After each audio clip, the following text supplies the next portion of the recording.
it's me again. I ran out of storage, so I had to delete some stuff. I also had, to make the payments and all that, but that's not the point.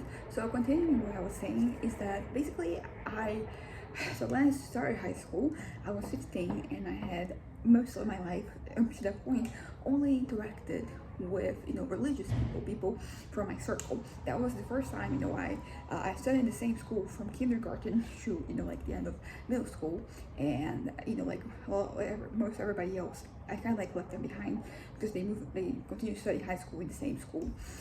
So I started in a place where it was new. I mean, everybody was new, and I don't know. I think that it made me feel incompatible with some things, but that was something that I was already starting to feel in my own context. Because as I mentioned, my last year before high school, I ended up interacting with a different group of people who are also more religious, not only them but like their families. Because that was the thing. Like, it was mostly Christian people who were there studying, and the school literally had Christian in the name. But there are different experiences. So there are people who they were doing things that would be considered kind of worldly, and not like in a good way. So even for example, just I don't know, kissing and start making out at that age and all that, and I was feeling a little left out. I mean, I think like 15 is a good age for me to start experiencing things, but the couple of years before that, I was already seeing people interacting in a certain ways that was like, how do I get this to happen to me? But as I said, like, my context was different because a lot of like these kids that I see that they had different opportunities, they came from a different background, and because sometimes like a lot of times like you're doing things, it's like things they kind of happen to you and you just decide whether you want to participate or not. Of course, there's a lot of things that have to go out there and make that happen, but I just, when I think about the different people that I was kind of like comparing myself to, a lot of these things they kind of like just happened because they were in different places, in different contexts than I was, and I was a little jealous. That is interesting because I talked about before how like for the longest time I did not want to accept that I felt jealousy in any capacity, because I felt like that meant I was dissatisfied with myself, but I held myself in very high regard. So I couldn't question that. So I was in this limbo where I felt those feelings, but I didn't acknowledge them and I didn't do anything about them. So they kind of just festered. But basically, I would look at a lot of like these folks, a lot of these people, and I'll be like, I want to be kind of like, I guess, more worldly. And I think that this is natural. Like if you're grown up, like you grow up like in a certain context, I think at a certain point you might try to maybe not rebel against it, but you will try to combat things. Particularly when you start to realize that you don't kind of like you don't agree necessarily with the things that are imposed onto you. So for example, the whole making out thing that people start doing when they're teenagers, like that was something that in my context didn't happen, and it was seen as, because it was kind of like seen as a sin. So you're not supposed to do that. So I think I felt like I hid behind religion in some ways, because I was like, this is not happening. It's not that I didn't want that to happen. I mean, I wanted that, but at the same time, like where exactly would I kind of like procure there? Because as I said, like in context, for example, me going to church, I wasn't invested in church things. Like the other people there, they were on the same boat. So like it wouldn't happen. Like you would. That's the thing also, because at that point I was starting to realize that like I wasn't really a relationship person. That was not something I wanted. But in the context that I was, basically, like for to get to that point, you kind of had to be in a relationship. You had to get to it was a courtship. It was very religious, but the point is that like I started being like, okay, so this is what I have, but I also didn't find anybody. It was a lot of like different feelings happening, because sometimes you want something and there's no availability to that thing, so like you end up like having access to it, but sometimes like there is access and you make the choice of like kind of like not having it, and that was not really open to me at that point in time. I think that at that point it was just like a lack of opportunity, because I came from like a different context. And like right now, like I look back and I'm like, what happened. Like that is, it's okay that this is the place I grew up in. In fact, in some ways it's kind of like very positive that happened, because I think bad things happened in that context. So you could argue that like they wouldn't have happened if I hadn't really been involved and I'm invested in everything. But I think it was a very safe space in a way. In some ways it was not, because I didn't have as much freedom to, like, but to have what I say matter.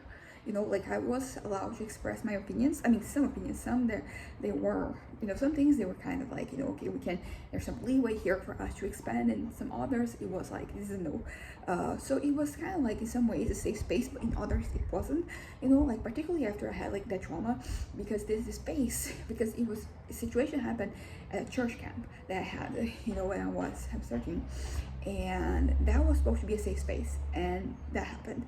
So like, it changed my relationship. I think I put my guards up, like, even at church, which was supposed to be kind of like safe. So that started shifting my perception of things in a way that would have to happen sooner or later, because not everybody has your best interest at heart. So you kind of have to fend for yourself. So it's kind of like important for you to, it's not that you shouldn't just like cut out everybody, like you should still find people you can rely on, and you can still depend on people. That was the whole thing that I had to, like, come to terms with. And it's interesting because I can say that today I have been able to kind of like surpass that. I'm no longer kind of like hiding behind like my own walls. I interact with people, I engage with people, like their connections being made. Just now I'm just talking to a friend, and she's going to come here visit me tomorrow, and she's a friend from elementary school and middle school. So that's good. I'm trying to be more, to kind of like be more interactive, more social, and like I'm making an effort, and something is happening. I'm really happy about that. But yeah, but basically what I was saying about then high school. So as I said, I wanted to be cool. I wanted to be edgy. Basically, that's very common teenage thing to crave. But I really didn't want that to be the case. I wanted either for me to already be that, or for like to not care, to just focus on like my studies, so I would become the person I wanted to be. And it was an interesting experience all around, because like, on one hand, there's so many things that I kind of like I learned, because some things had to be deconstructed as I started to engage more probably matters, and started to interact with different ways of seeing things.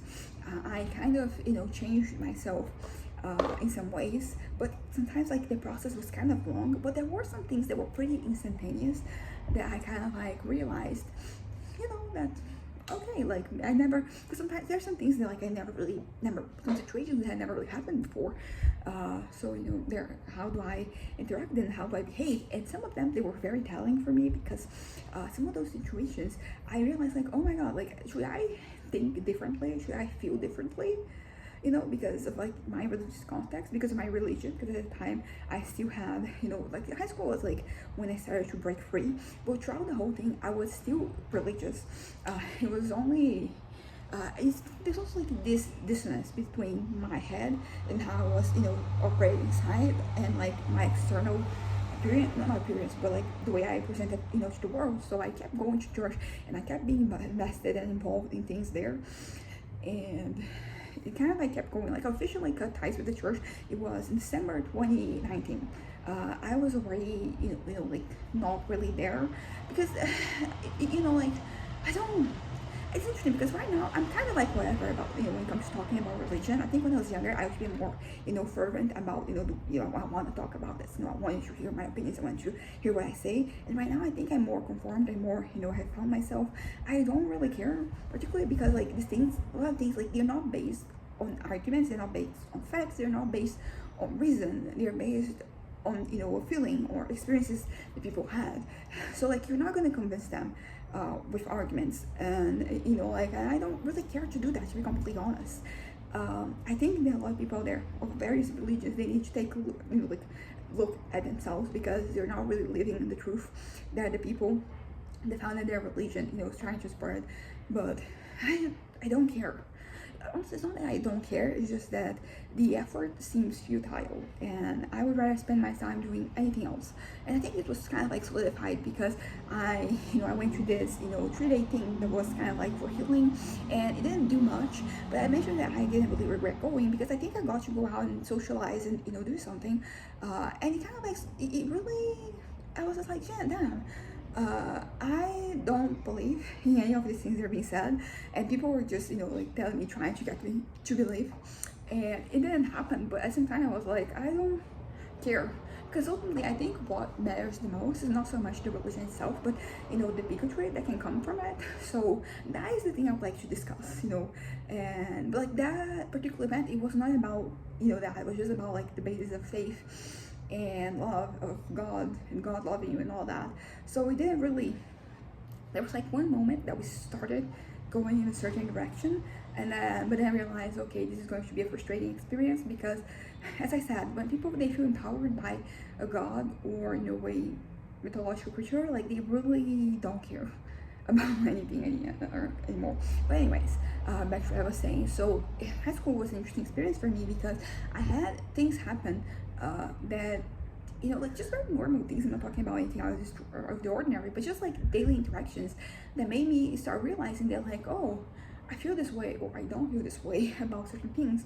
And there was a very meaningful situation that happened. I say meaningful, it's kind of funny for me because to consider meaningful, but like it's something that happened because like at church we were having a little devotional booklet that was supposed to give to like 10 people, and it was the whole thing, because I found like 2 people that I kind of like gave it to, and I gave them like very hesitantly. I was very embarrassed about that.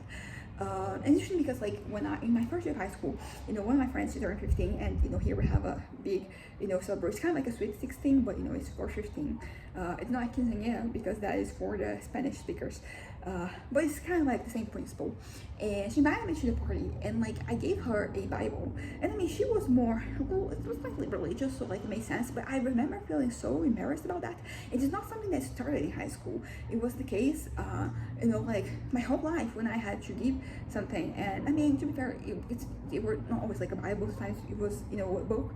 And it's just because like I like books. There was a point where I would define myself as a reader. You asked me like what 5 personality traits, reader would be one of them. These days I'm struggling, but that's not the point here today. But I remember, and I think it has this thing of like it being like a religious element and not feeling like it was a good present. And it's interesting because like I never really said, did I say something? I don't know if I said. And at this point I don't care. I don't care about what I gave it. I don't care about how the person received it. But it was something that I remember I was kind of like very embarrassed, and that is very telling, because why was I embarrassed? It was something I really believed in and I was kind of like subscribed to. Like, why did I feel that way? And there are many explanations for that. As I said, like nothing that I'm saying here is out of the ordinary. I'm pretty sure like most people, they had like some type of reckoning like this when they were a teenager. But it was interesting because that kind of like was a big part of who I was, like religion when I was younger. It's interesting because like right now it is so not that I barely think about it. So it's interesting like how exactly am I occupying my time compared to like when I was younger. And I don't think there's any right or wrong. It's just that I did what I thought was ideal for myself back then, and right now I do what works for me right now. And both of those situations are valid. And I think that's something that for some time it got me feeling kind of like down, is that I was like, it took me so long for me to officially cut ties with religion. But today I'm like, no, it happened at the pace it should have happened, because that is something that also that I think I would lie to myself about, like when exactly did this happen. Because when I remember being 18 and I think 20, and some situations that came where I already identified myself as being kind of like agnostic or an atheist or something like that, but I was still going to church and participating in events. I mean, I was mostly participating in things. I wasn't really actively there, but I still had counseling there. I had for a little while with my pastor, so like I was still there, but I was also not. But I think it took longer for me to get out than I wanted to admit. But like now that in spirit of me just being honest with myself, I'm gonna say like it was, I think 2019, it was at the end of the year, and during that year I was still questioning things. I remember just one time that I broke down in the shower. I was showering and I felt very desolate, and I felt like very not unwanted, but I was just like, my life and what I think like is not conciliating with like this religion, at least like this version of religion that I am inserted in. And I felt distress. So like I was still questioning at that point. As I said, there are several situations before that, and so of course it could be like something that is oscillating, like at one moment I was kind of like, okay, I'm not so sure any other I go back to, because that is like the foundation that you like. Religion was a very foundational thing for me. It was a part of my daily life since I was, like a baby. So it was kind of like hard to, it takes a while. It's kind of like with your relationship, like when you like are in a relationship for a long time and then you break up, like things, it takes time for you to process things, for you to just really kind of like separate yourself. So it's okay. Basically, is that what I'm trying to say? Is that okay? Is that I can only officially say that like whatever it is that I am right now, I can only say that this happened at that point, because before I was fearful. I also have to say that the reason why I was attached to religion, from ages 18, 19, 20 even, was not so much because of religion itself or because of a beliefs that I had, but just because I really wanted, a certain future for myself. I wanted to achieve certain things, I wanted to accomplish certain things, and in my head, the only way that I could do that is by divine intervention, which is kind of like crazy for me to think about right now. But I needed, something external to happen for me to move on, for me to not move on, for me to, start living my life. So I was very attached to that, to those notions, to like those dreams that I had, and like they were the reason that I was very much there. So it took me, I think that's why it happened in 2019, because this is a whole common thing that happened end of January, beginning of February. Like I woke up and I no longer had those fantasies, those objectives, set for me. And I think it was only after that I was able to be like, okay, what do I think, what and then I started to question things. I was already questioning before, but I was kind of like still attached. And yeah, so, and that is an interesting thing for me to think about, because basically because on one hand I had so much faith in myself and what was going to happen, and honestly I had many episodes during like those couple of years, and whenever I was there, I was on top of the world, and I was going to achieve all the things, everything, I had it in the bag.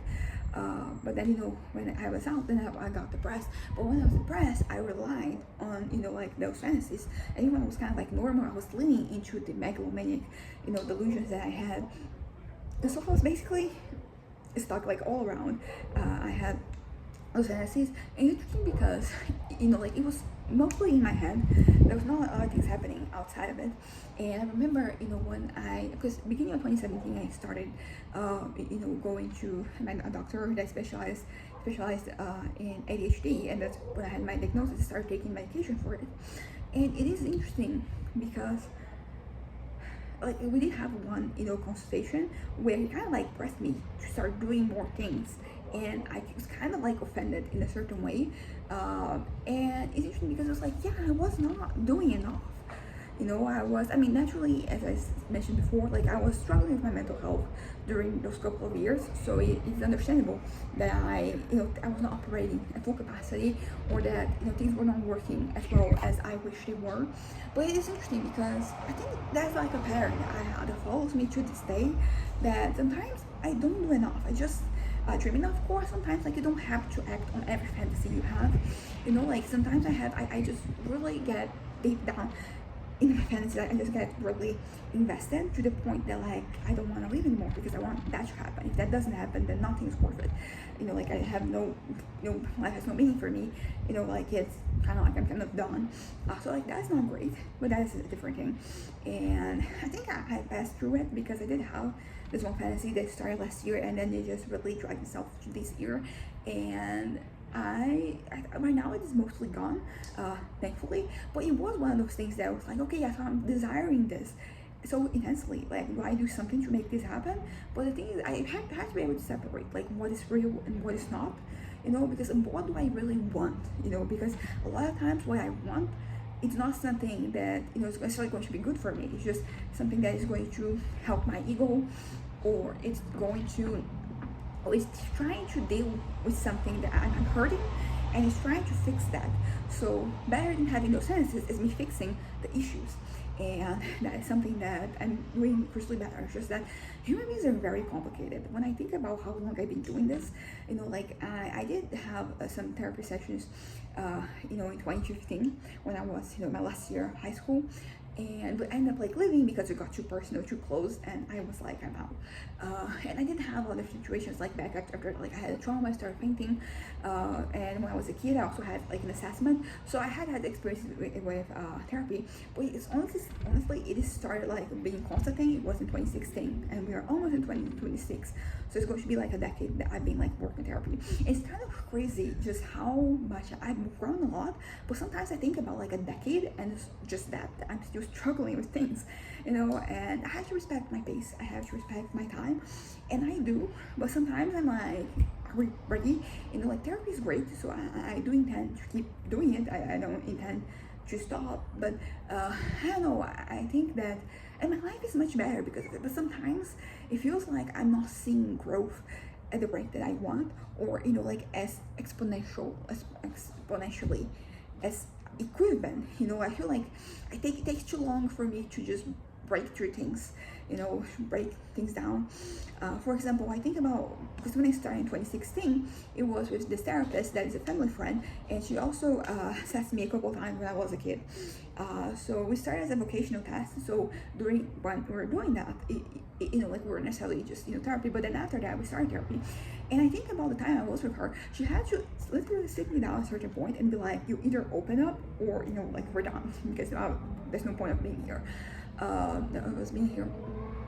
And then I did start opening up, but I think that I was there for so long, for so many months, with like not really opening up, you know. So I feel like that's not a wasted time, but I do look back and I'm like, could I have achieved this sooner, more quickly, you know? Like, did it have to take that long, you know? And every time I have a breakthrough, it feels like now my life is going to start, now things are going to start happening, you know. And it changes, my life changes, but you know, I'm still stuck in my ways, you know. I'm still thinking like professionally, academically, which is not they're not the only two important spheres of your life, but for so long I focused on that. And I think when I went, you know, then I went to the other side where I kind of like stopped giving a fuck.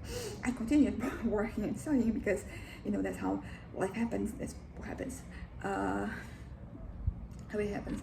But you know, like I'm kind of like stuck academically. I mean, I will say that I'm kind of okay with things because I'm at least trying.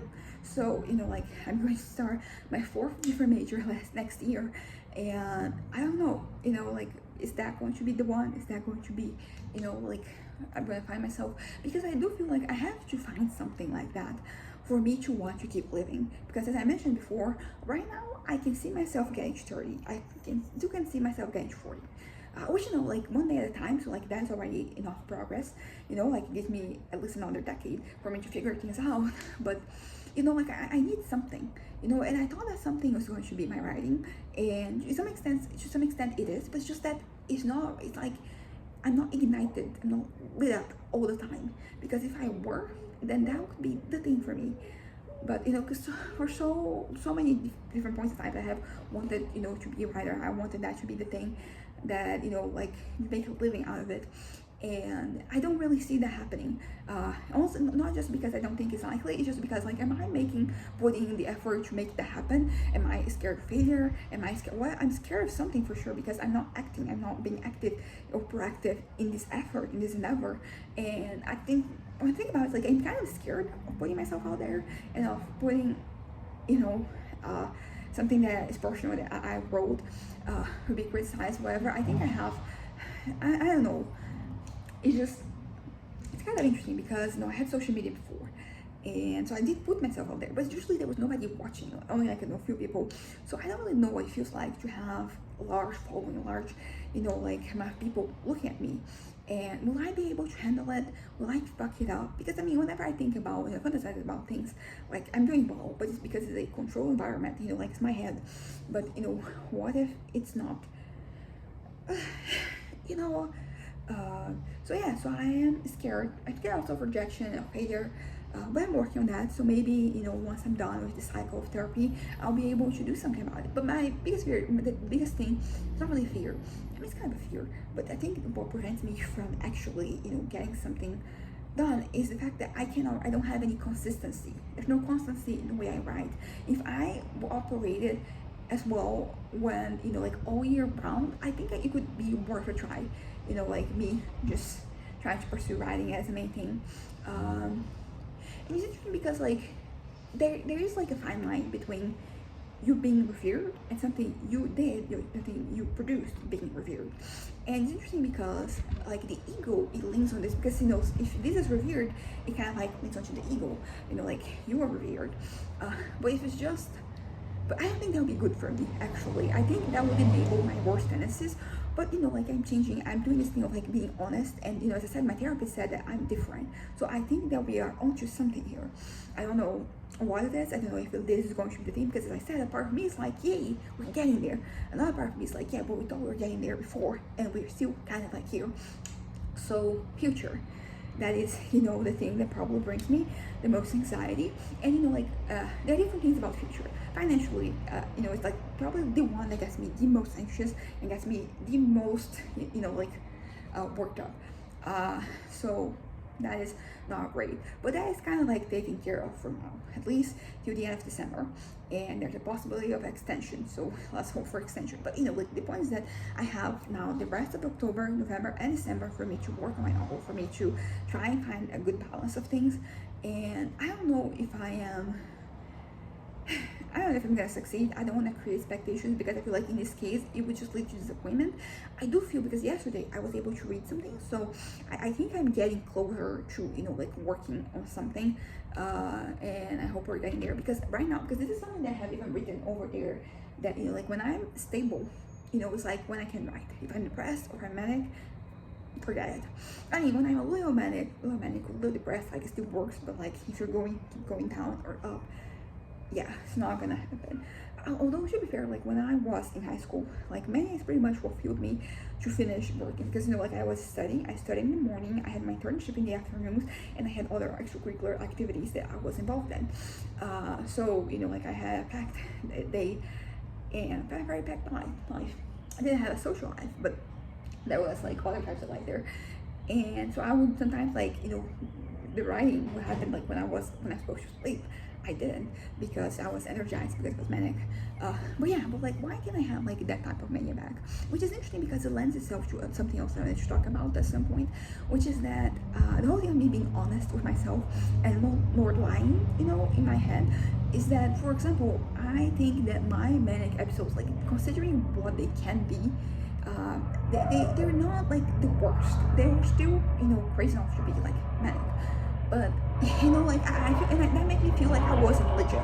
Same way with like, I didn't have a certain number of times I have attempted, you know, and that made me feel like I was less legit. I wasn't kind of like a fraud or a bipolar person.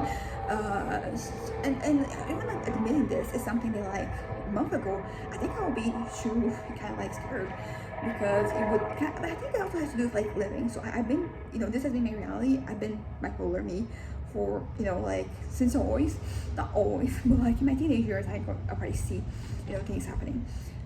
But yeah, but I thought somebody was at the door. Yeah, but so you know, like I seen them for a while. I said they're legit, but like now that I've been treating this for a while, I feel like, yes, I'm bipolar. My episodes don't have to be batshit insane, you know, like they can. I have to, you know, do horrible things that you can even make amends for in the future.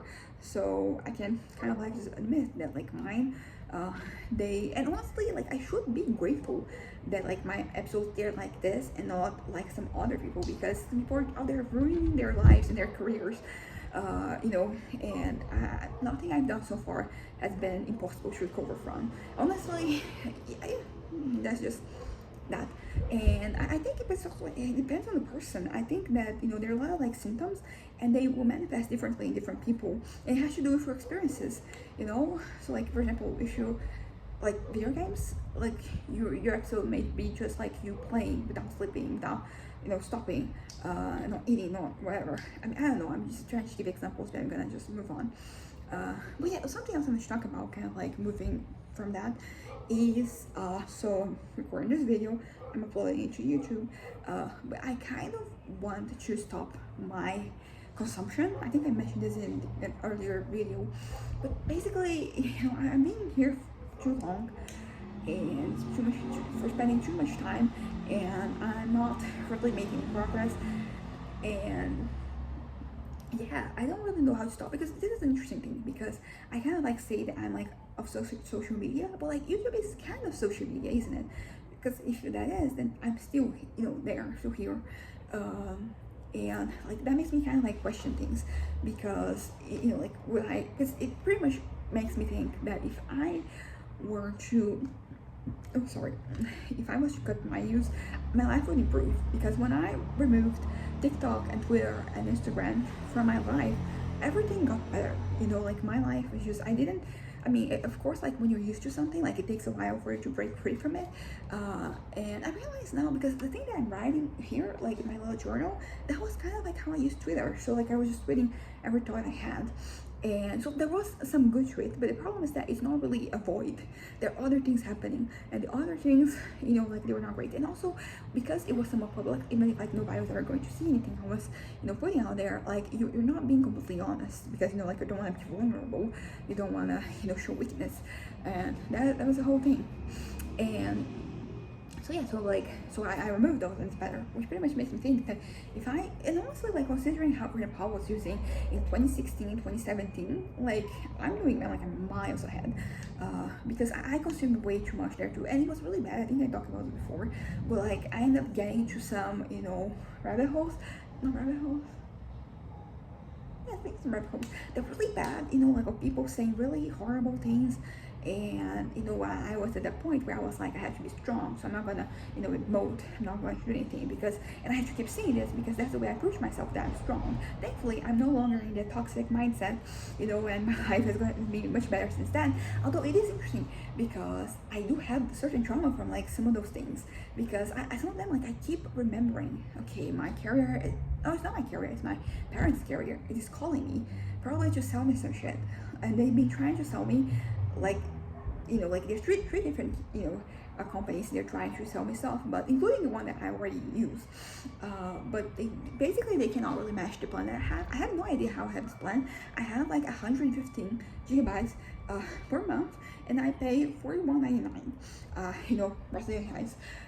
It is, it's kind of crazy, like it's the cheapest one that I have of anybody I know, and it's good. I mean, like, it's as good as it gets. Like, none of this are perfect, but back to what I was saying.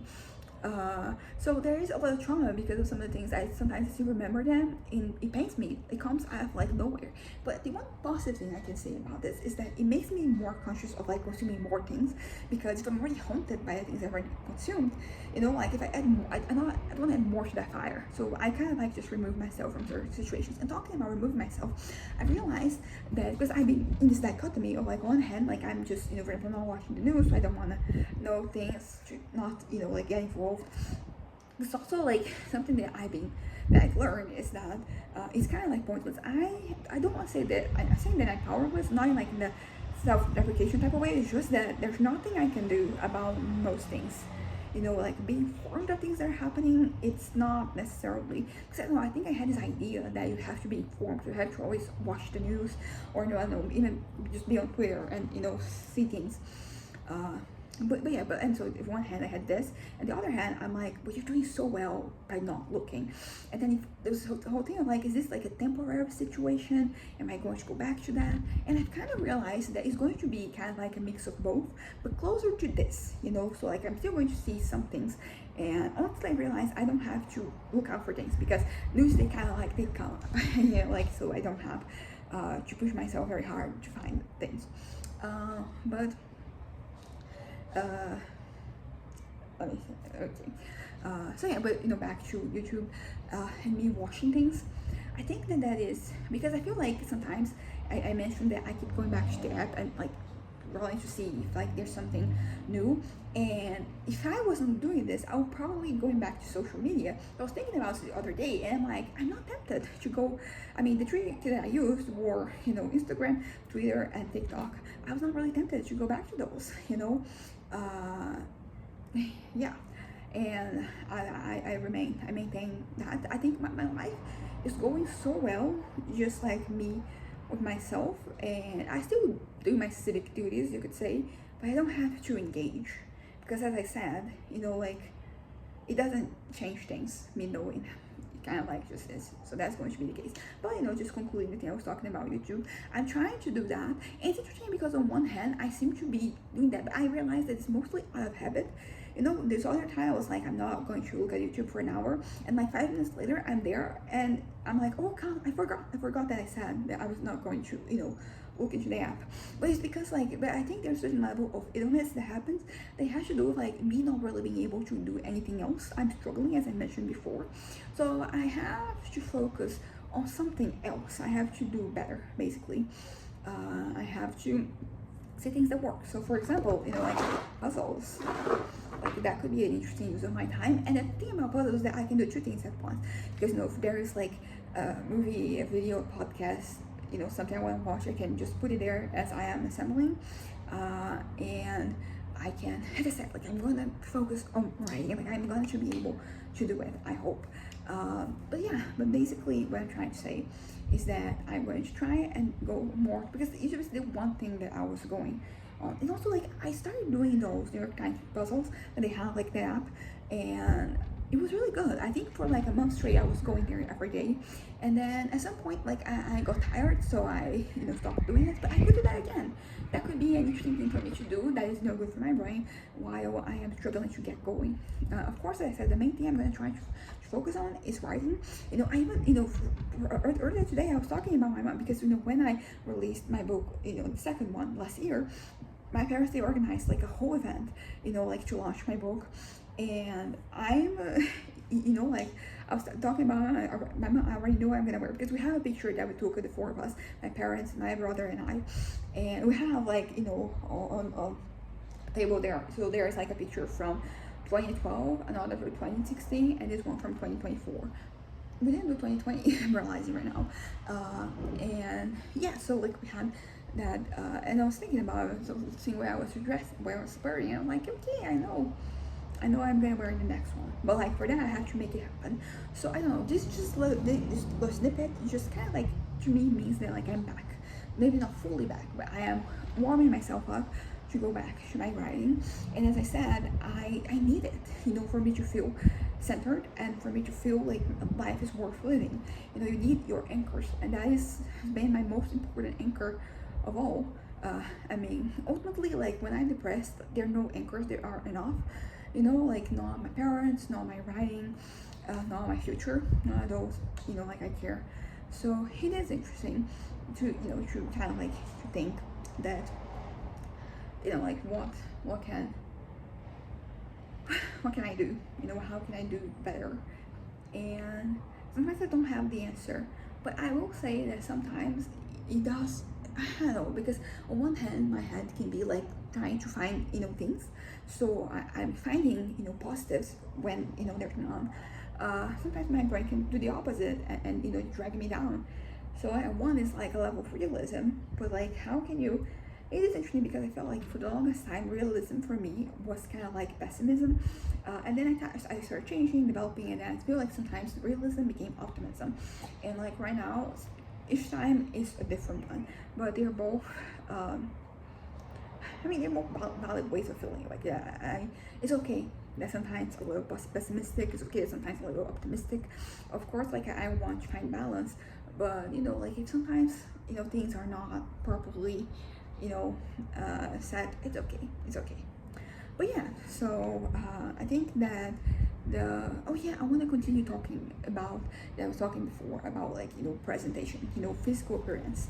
And because I was thinking about it when I was looking at the pictures. I looked at the one from 2012 and 2016, and then the one from 2024, and I was like, oh my god, it is interesting that seeing how I had changed. Because 2016 I was still I wasn't, because as I said, like I've always made efforts to like the way I look. So like I'm buying clothes, I am dyeing my hair, I am whatever. I did stop, that's the thing, stop wearing makeup like after middle school, and I only started again in 2019, which when I mentioned like I had a bit of a glow up. Like I got my eyebrows done for the first time. It's one of those things that was like, why haven't I done this before? because my eyebrows are horrendous. I realized I never really liked them, but I thought it was okay. So it was only when I changed, I was like, why haven't I done this before? Like I look so much better. Like the way that it changed my face, absolutely crazy. And I think that is when I started to look at myself and be like, oh, I think I'm pretty. I'm liking the way I look. I feel pretty. Which is something that, as I said, for like before, it wasn't really a thing for me. There are times that I would take pictures. I've always taken pictures of myself, so I have registers. But it's interesting to think because 2014 and 2023, 2013, didn't have much. It was just because I think I wasn't really feeling myself. So yeah. So, but the feelings that I have, I'm like, yeah, I don't like the way I'm looking. I think it's puberty too. Like puberty, like I think I started to look a little bit better, and then I started to look worse. And then like I started looking better again. So like they're so. But it's interesting for me to think because I do remember, when I was in middle school, and as I said, when I started. Like being in middle school, it's like coincides with when I first started getting makeup, started putting on makeup, and I would, curate my clothes. Even before that, I was, like I was kind of like I like to get ready for things. So there was this year that I could, and thankfully my parents always allowed me to just dress myself. So that's also, like something. So it was something fun that I enjoyed doing. And then after the traumatic situation in 2013, like it feels like it took a dip. Like I stopped caring, and then there was this very defeatist attitude, as I mentioned, that it was like, okay, I'm not gonna put in the effort. Or I think that's also like I didn't know how to put in the effort. I didn't know what I could do to make myself look better, and so I was kind of like just stuck with what I had, and what I had wasn't working. Some of it, I look back, it's just like puberty. I was going through the process of there because 2014 and 2015, I was, doing better. And the end of December 2014, as I mentioned, is when I started dyeing my hair, which means, oh my God, it's been more than a decade that I've been dyeing my hair crazy colors. And I feel like that was an effort that I was making towards like myself, which is something that I think about, for example, when I was living in Portugal. Like I cared about what I looked like, but I think that I didn't feel that I was pretty.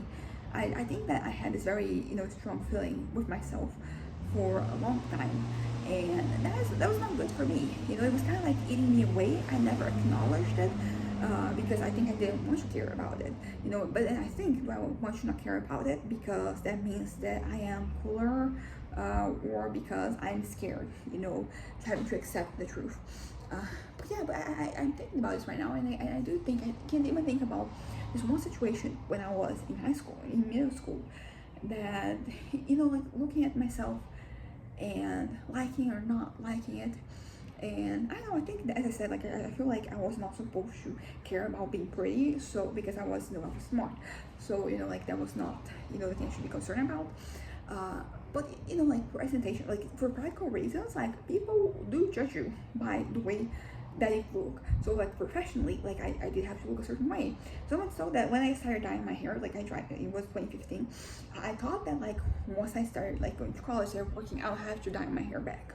Never happened. And I'm happy that it didn't, because I'm comfortable with myself. This is how like I'm comfortable. This is how I'm happy.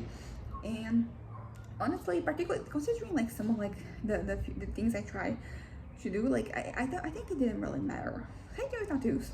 I think like I never really talked so much about tattoos in terms of like that employability, because I mean I was going to do something in fact, so like it doesn't really matter as much. But I think that when I started, I was like already like in a different mindset. Well, basically what I'm trying to say is that feeling good about yourself, like it is really important. I think that like you don't have to be conventionally attractive for you to find yourself pretty, because ultimately like that's what matters the most, right? Is how like you feel about yourself. You being comfortable in your own body, because that carries itself to like every other facet of your life. you know, like you know, this is something that I learned when I gained a lot of weight back in 2023. Like, man, that just made me feel like shit. You know, sometimes I look at myself and it made me feel sad. And of course, there's something to be said about like how society makes us feel. But you know, like I wasn't happy. You know, I was very unhappy, and to the point that like sometimes I was like, yeah, I give up. You know, no more. Um, Thankfully, nothing happened, and I'm here today. But it was a thing, and it still is a concern. Like I think like that made me overly cautious of, you know, like my weight, which is, you know, something to be said. But I mean, I haven't changed my habits because of that, so I think I'm good. But yeah, but like feeling good about yourself, and you know, like loving yourself. And I mean, it's hard loving yourself. I'm talking specifically, it also applies to like your personality, but like mostly about, you know, your physical appearance. And I think it's interesting because I feel like at a certain point, when I look at myself, it feels like every few years I change styles. And honestly, like that is something that I think before I was like, I want to find my style and stay in it. But right now, I'm like, no, this is kind of fun, you know, to you know, change your style every once in a while. For example, when I look at myself, you know, I have pictures from 2018 when I was in Portugal. Like I had a certain style, and it's interesting because like I like the way that I was dressing there. It's very different from like how I dress right now. But you know, it was it was my style, and I think it looked good. And I look back at those pictures, and I'm like, yeah, I like the way I look. There are of course things like I think my eyebrows are now like the thing that I see the most when I look back. You know, it's just like, yeah, this is not good. But you know, it is what it is. I don't know. I just was kind of like on my mind, and I realized that it's one of those things that I'm gonna talk, as I mentioned before, I'm gonna talk to this about talk about this to my therapist, because this is something that I have like never really given voice to, you know, like the way I perceive myself. And naturally, like the way I dress, it changes. Like when I'm manic, I dress, you know, a little more provocatively, you could say. When I'm depressed, I kind of like hide myself more. But I don't know, I'm happy. I'm happy. I'm looking at the mirror, at least today. Maybe this was a good day for me to talk about this, because now I had like a happy ending of me looking at myself and being like, yes, I have positive feelings about this. But for so long I didn't. And as I said, like it's one of those things that I for so long I put it off.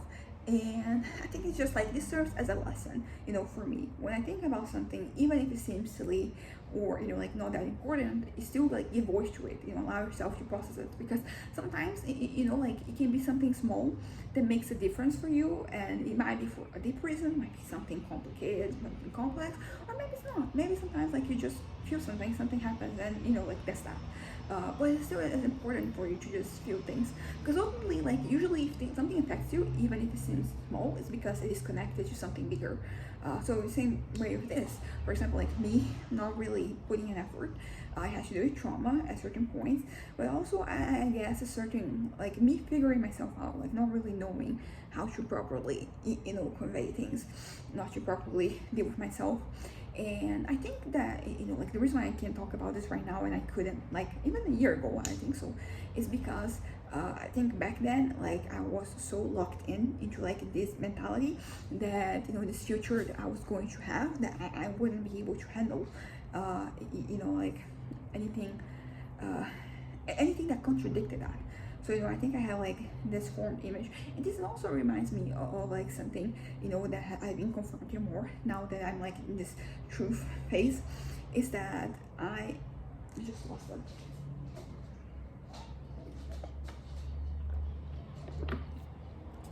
Ah, fuck, I lost it. But I was talking about in this phase. I got that mad, so I forgot. So I'm gonna end this here. Bye.